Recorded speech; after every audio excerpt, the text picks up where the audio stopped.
Baik Bapak Ibu, Shalom. Ya, hari ini kita merayakan Jumat Agung ya. Jumat Agung itu kita mengingat tentang kematian Kristus ya. Hari Sabtu Yesus masih ada di kubur, hari Minggu kita merayakan tentang kebangkitan Kristus. Nah, tema kita di Jumat Agung ini adalah crossover comfort ya. Salib yang melebihi kenyamanan. Nah, saya mengamati bahwa banyak orang itu pasti suka mengejar kenyamanan hidup. Ya, banyak orang itu pasti suka mengejar kenyamanan hidup. Siapa yang tidak mau hidupnya itu nyaman, saudara? Ya. Nah, saya merumuskan kenyamanan hidup itu ada 2 poin. Ya. Pertama, hidup tanpa masalah atau penderitaan. Ya, hidup tanpa masalah.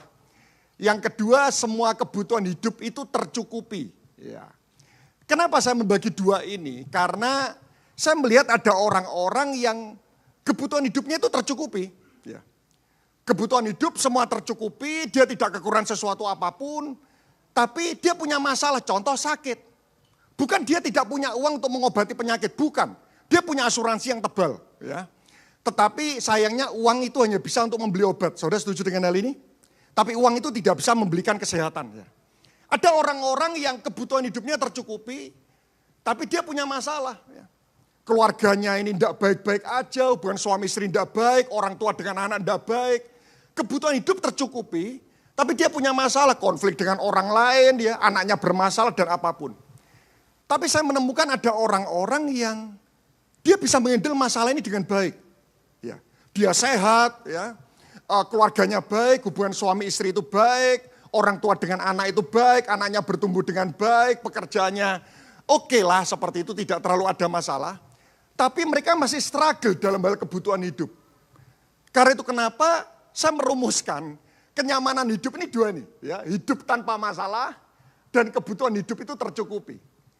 Tapi saya mengamati kenyamanan itu cenderung membuat kita tidak siap di hari penghakiman. Kenyamanan itu cenderung membuat kita tidak siap di hari penghakiman. Apa itu hari penghakiman?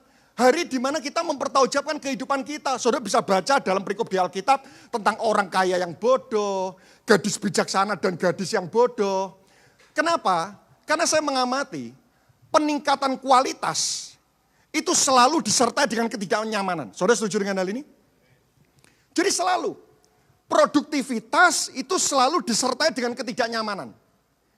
Jadi kalau kita nih selalu ingin hidup nyaman, pasti hidup kita tidak produktif. Saya beri contoh. Kalau kita ingin pintar, berarti kita harus belajar lebih banyak. Ya. Contoh lagi dalam sebuah bisnis.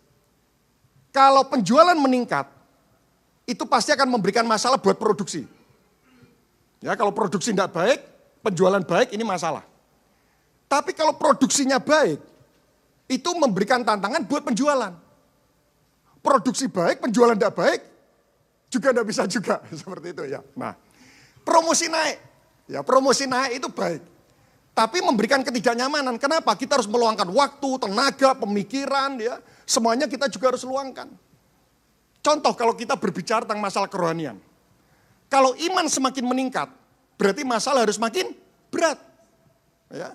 Pengharapan kalau ingin makin meningkat, berarti permasalahan kita harus durasinya agak lama, agar makin tekun pengharapannya.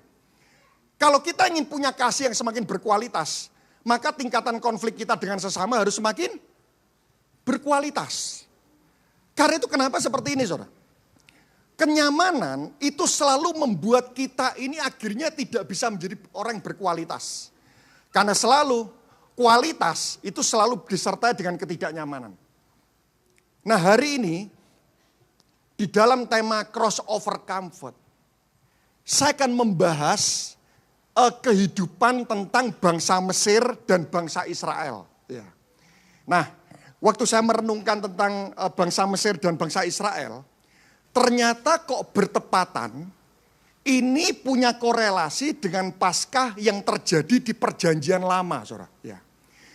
Banyak orang mengerti tentang arti Paskah di Perjanjian Baru, yaitu kebangkitan Kristus. Tapi ada banyak orang Kristen, mereka tidak terlalu memahami apa makna Paskah di Perjanjian Lama. Karena Paskah itu sudah mulai terjadi di Perjanjian Lama, tapi kejadian yang berbeda. Ya, jadi minimal hari ini kita juga bisa lebih mengetahui, lebih bisa mengartikan sebelum kita nanti hari Minggu kita akan masuk kepada perayaan Paskah. Yang pertama, ada 3 poin yang saya mau bagikan. Yang pertama, yuk kita baca sama-sama. 2, 3. Kenyamanan justru seringkali membuat kerohanian kita lengah. Ya, kenyamanan itu justru seringkali membuat kerohanian kita itu lemah. Ya, training doa itu hanya membuat kita tahu tentang berdoa. Tapi masalah, itu membuat kita langsung rajin berdoa. Saudara setuju dengan hal ini? Ya. Kenyamanan, ya, itu justru seringkali malah membuat kerohanian kita ini lengah. Nah, kita lihat. Ya. Kenapa saya mengambil contoh Firaun? Karena simbol kenyamanan di Mesir paling hebat itu adalah Firaun. Ya. Firaun itu pemimpin yang posisinya paling tinggi. Semua kuasa ada dalam kendalinya dan dia tidak kekurangan suatu apapun. Jadi Firaun itu seperti ini, posisi oke, kuasa oke. Ada orang-orang punya posisi tapi tidak punya kuasa. Tapi ada orang-orang yang punya kuasa tapi tidak punya posisi. Ada orang-orang yang punya posisi, punya kuasa tapi tidak kaya. Nah ini saudara ya, Firaun ini punya posisi, punya kuasa, ya semua ada dalam kendalinya dan dia tidak kekurangan suatu apapun. Kita lihat ya. Bagaimana sikap Firaun dalam kenyamanannya, dalam meresponi ya semua perjalanan, semua teguran Tuhan. Keluaran pasal 7. Ini kisah tentang 10 tulah ya. Saudara pasti pernah membaca bagaimana Tuhan itu kepingin bangsa Israel keluar dari Mesir ya. Tetapi akhirnya Firaun itu melarang dan akhirnya Tuhan itu memberikan 10 tulah melalui Musa dan Harun. Ini sikap Firaun yang pertama. Demikianlah Musa dan Harun berbuat seperti yang difirmankan oleh Tuhan. Diangkatnya tongkat itu dan dipukulkannya kepada air yang di sungai Nil di depan mata Firaun dan pegawai-pegawainya. Maka seluruh air yang di sungai Nil itu berubah menjadi darah. Tetapi perhatikan, para ahli Mesir membuat yang demikian juga dengan ilmu-ilmu mantra mereka. Jadi apa yang dilakukan oleh Tuhan, itu juga bisa dilakukan oleh ahli-ahli Firaun. Ya. Tidak ada bedanya seperti itu. Sehingga hati Firaun berkeras. Dan ia tidak mau mendengarkan mereka keduanya seperti yang telah difirmankan Tuhan berkeras. Tidak peduli sedikit pun, tidak ngefek sedikit pun. Kenapa tidak pengaruh? Karena yang dilakukan Tuhan itu normal. Yang dilakukan Tuhan itu sama seperti yang dilakukan oleh ahli-ahli Firaun. 23, Firaun berpaling lalu masuk istananya dan tidak mau memperhatikan hal itu juga. Kenapa Firaun tidak mau memperhatikan sama sekali? Karena sekali lagi, apa yang dilakukan Tuhan? Itu sama seperti yang dilakukan oleh ahli-ahli Firaun yang lain. Apa yang bisa kita amati dari hal ini? Perhatikan ini penting sekali saudara. Ada banyak kejatuhan orang Kristen itu pada titik ini. Tidak semua yang terlihat logis dan masuk akal, Tuhan itu tidak bekerja. Ya. Seringkali kita berpikir kalau ini logis, Tuhan tidak bekerja. Karena ini masuk akal. Ya. Karena dunia pun mengalami. Ya. Harapan kita itu seperti ini. Orang bersalah, itu langsung mengalami hal buruk. Orang baik, waktu mengalami masalah, langsung mengalami hal yang baik. Itu kan harapan kita.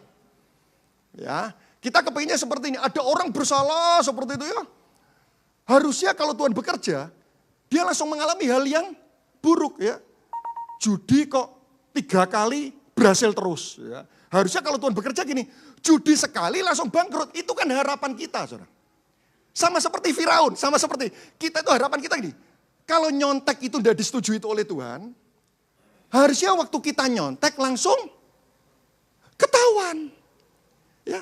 Loh, tapi buktinya saya 10 kali nyontek enggak pernah ketahuan.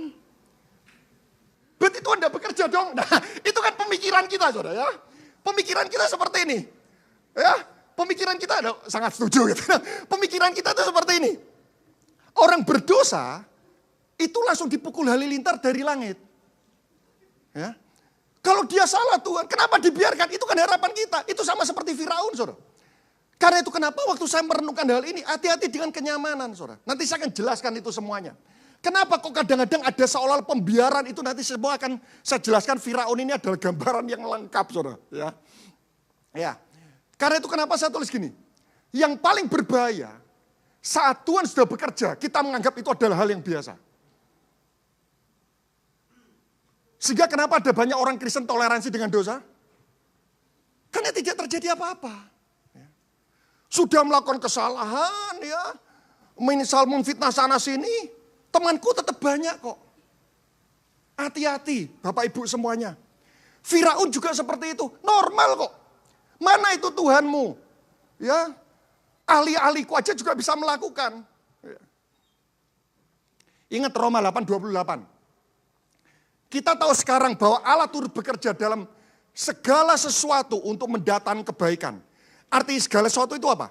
Tuhan bekerja dalam hal baik, Tuhan bisa bekerja dalam hal buruk, tapi juga Tuhan bisa bekerja dalam kenormalan kehidupan kita. Saudara setuju dengan hal ini? Jadi tidak selalu loh. Kalau kita judi berhasil terus, artinya Tuhan sudah CS sama kita. Bukan berarti kalau kita melakukan dosa, dan hidup kita tetap diberkati, bukan berarti Tuhan itu tidak masalah dengan dosa kita. Tidak berarti seperti itu. Tuhan itu bukan seperti pribadi yang siap dengan palu godam. Ya, kalau Anda salah dipukul. Bukan seperti itu. Kadang-kadang seperti ini. Hal yang normal terjadi pun, sebenarnya Tuhan itu sudah bekerja loh. Bukan berarti kalau kita melupakan Tuhan, sudah kerja terus melupakan Tuhan. Loh buktinya Tuhan tidak marah kok. Buktinya apa? Pekerjaanku diberkati. Bukan berarti Tuhan itu tidak bekerja. Sama seperti Firaun ini. Kenapa Tuhan kok tidak langsung membuat tulah yang ahli Firaun tidak buat? Ya, mungkin salah satunya bisa jadi pembelajaran dalam kehidupan kita.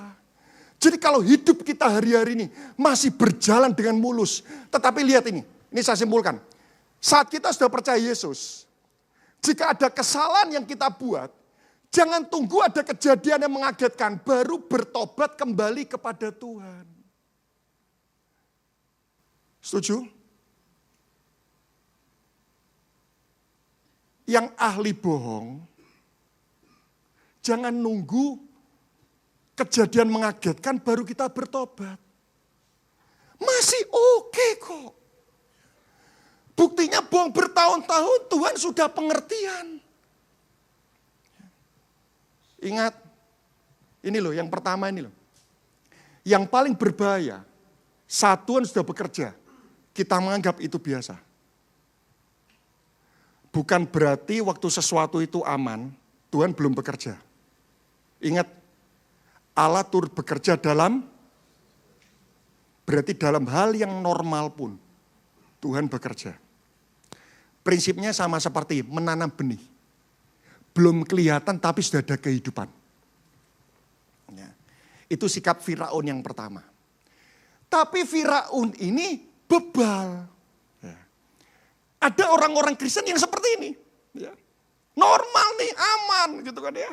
Nah akhirnya ditingkatkan sama Tuhan. Ya. Ditingkatkan. Lihat sikap Firaun yang kedua. Ya. Ini tentang tulah suike. Ya. Tulah suike. Ya. Berfirmanlah Tuhan kepada Musa, katakanlah kepada Harun, ulurkanlah tanganmu dengan tongkatmu ke atas sungai, ke atas selokan, ke atas kolam. Dan buatlah kata-kata bermunculan meliputi tanah Mesir. Lalu Harun mengulurkan tangannya ke atas segala air di Mesir, maka bermunculanlah kata-kata, lalu menutupi tanah Mesir. Ayat ke-8, puji Tuhan. Ya, Firaun sadar. Ya, sebelumnya Firaun Enggak peduli. Ya, yang ini lumayan mengalami peningkatan. Ya, ada orang-orang Kristen mengalami peningkatan lumayan. Baru dikasih kejadian mengagetkan, akhirnya sadar. Ya. Kemudian Firaun memanggil Musa dan Harun serta berkata, berdoalah kepada Tuhan. Ya, berdoalah kepada Tuhan. Ya, tolong doakan aku. Ya. Supaya dijauhkannya kata-kata itu daripadaku dan daripada rakyatku. Maka aku akan membiarkan bangsa itu pergi supaya mereka mempersembahkan korban kepada Tuhan. Lumayan, Firaun ada pertobatan. Ya tolong doakan aku, tolong doakan aku. Nah, berikutnya 12. Lalu Musa dan Harun keluar meninggalkan Firaun. Ya, meninggalkan Firaun. Dan Musa berseru kepada Tuhan karena kata-kata yang didatangkannya kepada Firaun.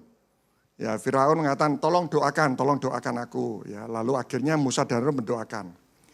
Dan Tuhan melakukan seperti yang dikatakan Musa. Sehingga kata-kata itu mati lenyap dari rumah, dari halaman dan dari ladang.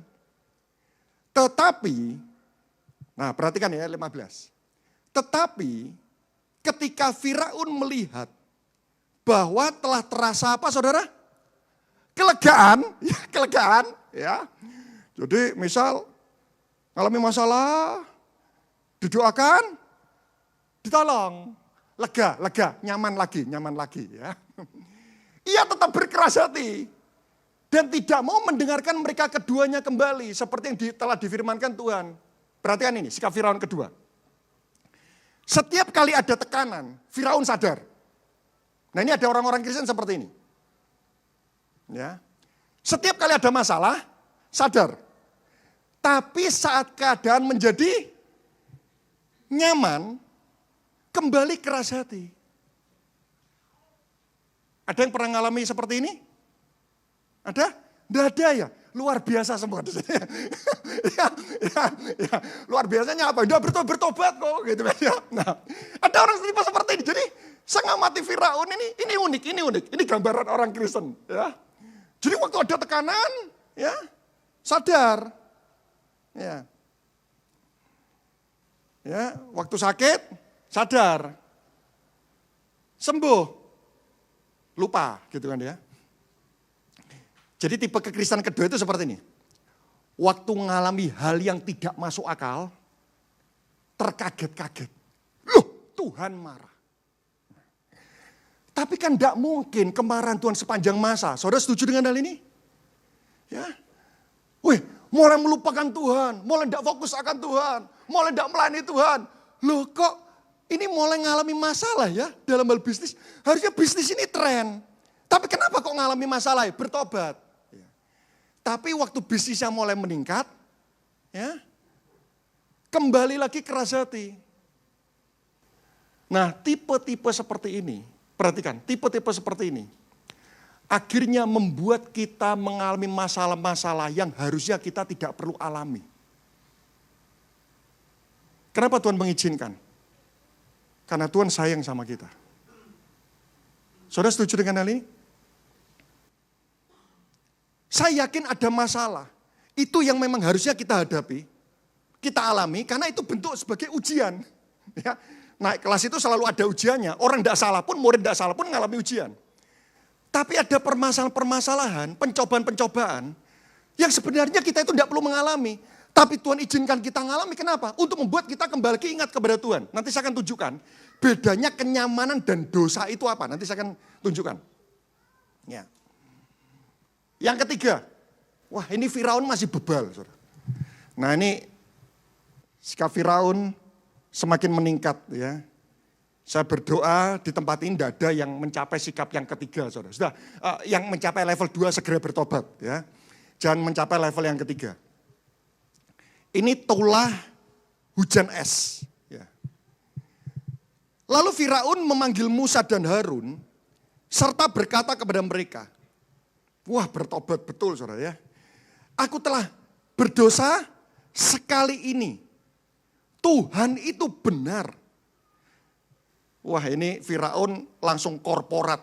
Ya, tetapi aku dan rakyatku lah yang bersalah. Lalu berdoalah kepada Tuhan. Guru yang sangat dahsyat dan hujan es itu sudah cukup. Ya, tolong doakan aku, sudah cukup, aku harus bertobat, aku mohon ampun ya, karena sudah sangat berat sekali.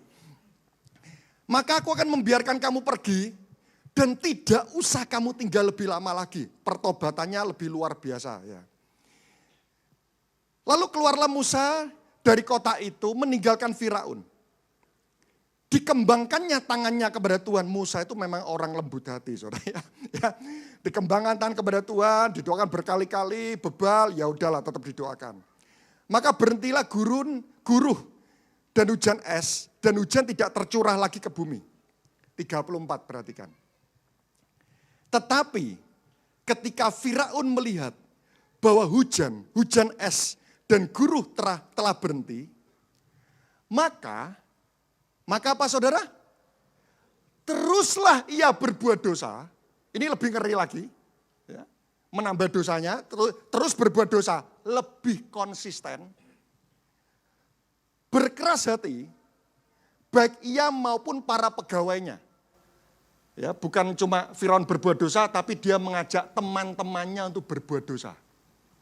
Nah, ada tipe-tipe seperti ini. Ya. Awalnya cuma dia yang salah. Ditegur berulang kali. Ya, ngalami masalah, terus akhirnya kembali lebih jahat, ya bukan cuma dia yang bersalah, tapi dia membangun komunitas dosa. Ya. Nah, ya. Karena itu kenapa saya mengatakan hati-hati dengan kenyamanan, karena prinsipnya ini. Ini dia. Tiap kali ada tekanan, Firaun sadar, tapi saat keadaan mulai nyaman, tadi saya sudah jelaskan, mengeraskan hati, berbuat dosa, malah mengajak orang lain berbuat dosa yang sama. Perhatikan, ini prinsip penting. Ya. Kenapa salib itu di atas kenyamanan? Kenyamanan seringkali membuat kita itu mensalahartikan kesabaran Tuhan itu sebagai bentuk persetujuan Tuhan.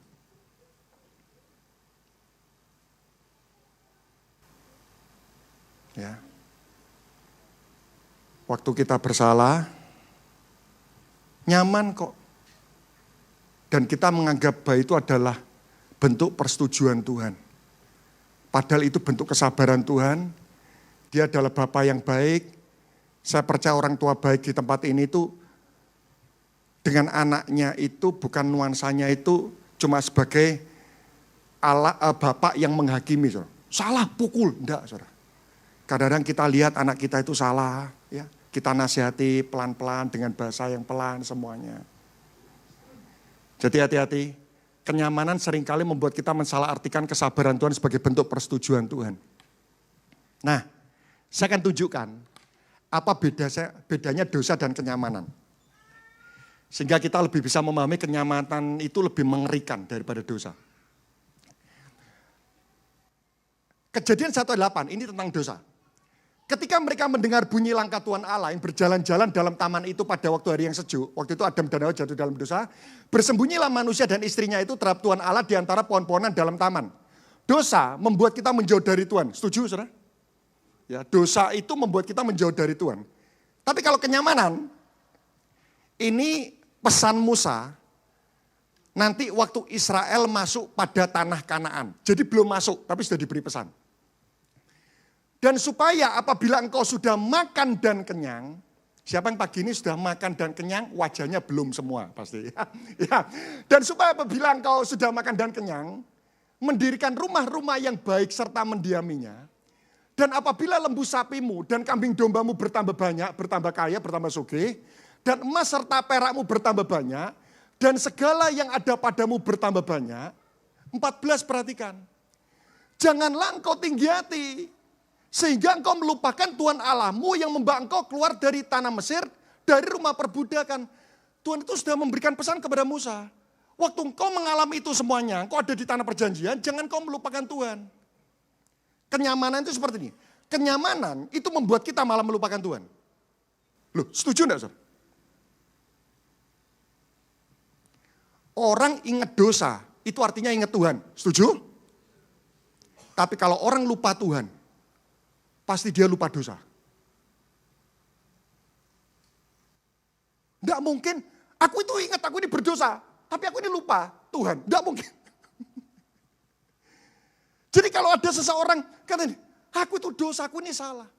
Itu tetap lebih baik daripada orang yang hidupnya nyaman tapi lupa Tuhan. Jadi hati-hati loh. Ya. Kadang-kadang orang Kristen yang sudah melayani sangat hebat, ya, nyaman kok, tenang. Ya. Semua diberkati. Aku melakukan sebuah kesalahan tapi aku sudah menumpuk banyak kebaikan, tenang, hati-hati. Orang ingat dosa, itu ingat Tuhan. Orang lupa Tuhan, dia pasti lupa dengan yang namanya dosa. Ya, karena itu kenapa SMCC selalu dibuat tidak nyaman. Dan termasuk saudara selalu dibuat tidak nyaman. Saudara. Siapa di sini sudah nyaman? Siapa yang tidak nyaman?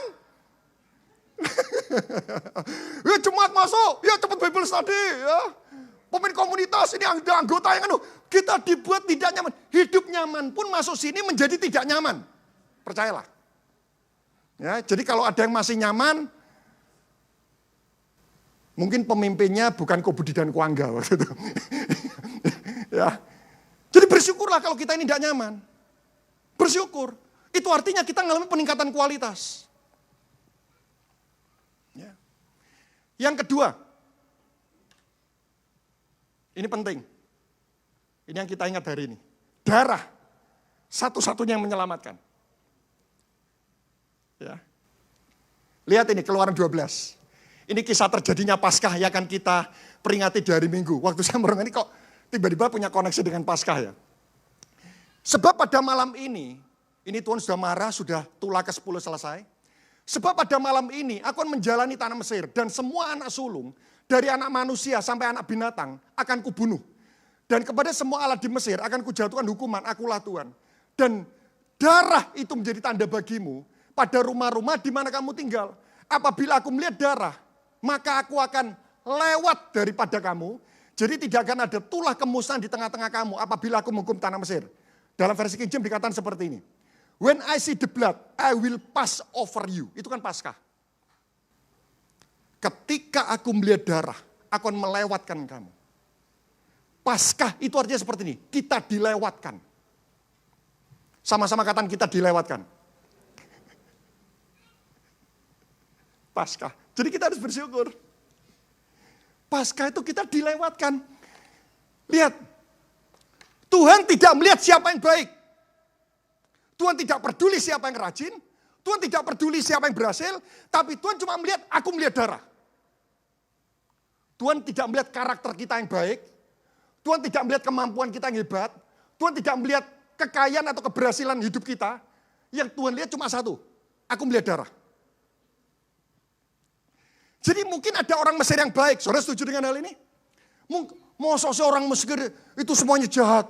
Ya itu kan melebihi neraka. Gitu. Ya. Pasti ada orang Mesir yang baik. Dan mungkin orang Mesir yang mengatakan gini. Loh, keluargaku baik-baik. Aku tidak pernah menindas Israel. Tapi tetap kena tulah enggak? Tetap. Kriteria Tuhan cuma satu. Aku melihat darah apa tidak? Kalau melihat darah kita dilewatkan. Dilewatkan dari apa? Kematian kekal. Ini adalah pondasi terhebat ucapan syukur. Mau enggak? Soge, sehat, seumur hidup di bumi, tapi mati masuk neraka. Ada yang mau? Berarti kalau kita mencari alasan mengucap syukur, alasan paling hebat dan tidak tergoyahkan, karena Tuhan mengampuni kita. Ya. Ini alasan terhebat loh mengucap syukur. Jadi kalau Tuhan, aku ini kok pas-pasan ya. Mau enggak soge? Tapi matinya masuk neraka. Jadi Paskah itu gini, nanti kita mensyukur ya. Kita dilewatkan dari kematian kekal, kita dilewatkan dari murka Tuhan atas bumi. Karena tidak menutup mata seperti ini. Waktu tulah itu mengenai bangsa Mesir, bangsa Israel kan harusnya terdampak. Tapi kan ada darah. Tidak menutup mata. Semua kejadian yang terjadi di muka bumi ini, kita terkena dampak enggak? BBM naik. Apakah khusus orang Kristen langsung waktu bayar tiba-tiba terdiskon? Enggak. Harga beras naik, kita kena pengaruh. Lingkungan kita bersalah, kita kena dampaknya. Tapi, darah itu gini. Kita dilewatkan dari murka Tuhan atas bumi. Artinya seperti ini. Kita dilewatkan dari penderitaan tanpa pertolongan Tuhan.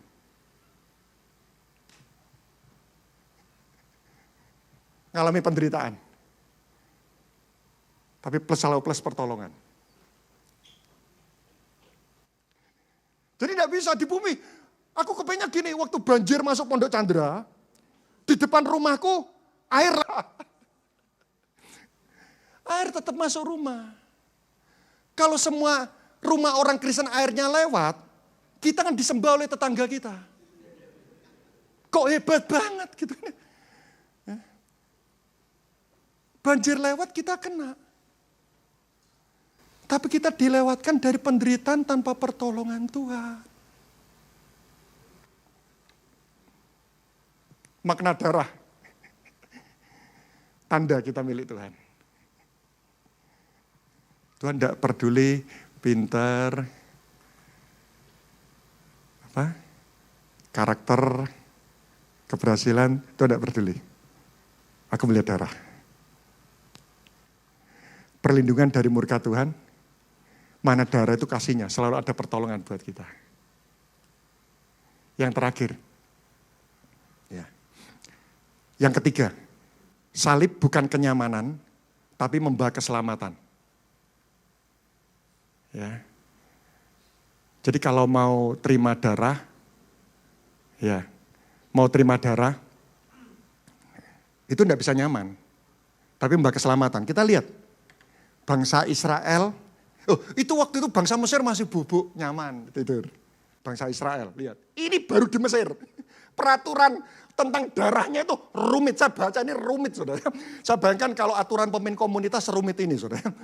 Nah, masing-masing keluarga harus mengambil anak domba pada tanggal 10. Jadi tanggalnya harus tepat. Ya, tanggal 11 terlewat. Jantan, tidak bercela, berumur 1 tahun. Ya saya tidak tahu ini apakah harus 1 tahun pas gitu ya, saya rasa juga tidak ya. Dikurung sampai hari ke-14, loh dombanya sudah diambil tanggal 10, harus berumur 1 tahun, dan dikurung sampai hari ke-14. Setelah hari ke-14 disembelih saat senja, loh sembelihnya aja ada waktunya. Ya. Darah diambil sedikit, dibubuhkan pada kedua tiang pintu dan pada ambang atas, jadi pada 3 titik. Daging harus dimakan pada malam itu juga. Ya, jadi jangan makan yang lain, ya harus makan ini. Dipanggang, tidak boleh digoreng. Wah, aturannya rumit ya. Bangsa Israel, rumit bangsa Mesir turu. Kita manggang gitu kan ya. Dan dimakan dengan roti yang tidak beragi. Ini burger. Loh kan ada sayurnya, kan burger. Jadi burger itu sudah dari perjanjian lama gitu ya. Dan plus sayur pahit. Jangan memakan mentah. Ya. Atau direbus, ya jangan. Dipanggang lengkap dengan kepala, betis dan isi perut. Wah jeroan. Jeroan ya. Saya baca nih, saya guyu, rumit. Dan saat makan, ini saat makan tuh, tidak boleh pakai pakaian tidur. Pinggang harus berikat. Memakai kaos kaki. Kasut ini apa? Kasut apa? Sepatu ya. Lu makan pakai sepatu. Ayo, ya kita makan ini nyeker. Makan tongkat di tangan. Mbuh, bikin nyekeli apa? Mungkin waktu itu sudah ada sompit, kan tongkat. Nah, dan buru-burulah dalam memakannya. Gak oleh banyak ngomong. Loh, ruwet enggak? Ikut Tuhan ini kadang ruwet. Dan harus bersiap-siap untuk pergi. Jadi waktu makan, waktu all you can eat selesai. Ya. Harus siap-siap untuk pergi. Lu ini masih di Mesir, belum pergi. Ya. Jadi kalau masuk SMCC itu harus komsel, harus ikut Bible study. Normal, kita menghidupi ini. Ya. Rumit dulu di awal, enggak apa-apa. Gitu. Nah, terus setelah itu, masuk padang gurun 40 tahun. Sandang, pangan, papan, semua udah jelas. Pakaian, lu kan gak ada koper waktu itu. Saudara bisa bayangkan, saudara pergi ke luar negeri, jangka waktunya enggak jelas. Mau bawa pakaian berapa? Pangan, air, dan makanan tidak jelas. Papan, dada, tempat berteduh. Tidak tahu berapa lama perjalanan. Siapa di sini berlibur, tidak jelas perjalanannya sampai berapa lama. Itu berarti Anda narapidana. Ya kan? Rumit. Tapi bangsa Israel tidak banyak tanya mati. Ya kadang ikut Tuhan itu gini. Banyak tanya mati sudah. Wes nurut aja wes. Ya. Tapi di padang gurun. Saya minta pemain musik baru seperti itu. Setelah ini kita masuk perjamuan. Tapi di padang gurun ada penyertaan Tuhan. Pakaian tidak rusak. Kaki tidak bengkak selama 40 tahun. Saya beri ayatnya semua. Tuhan memberi mana setiap hari. Tuhan keluarkan air dari batu. Ini hal tidak masuk akal. Tuhan pimpin dengan tiang awan dan tiang api. Saya tutup dengan kalimat terakhir. Mereka tidak nyaman. Tapi mereka tidak pernah ditinggalkan. Saya berdoa hari ini. Mungkin kita tidak nyaman. Tapi Tuhan tidak pernah meninggalkan kita. Ya, saya minta pemain musik baru leader, saya serahkan ke Fani untuk masuk perjamuan kudus.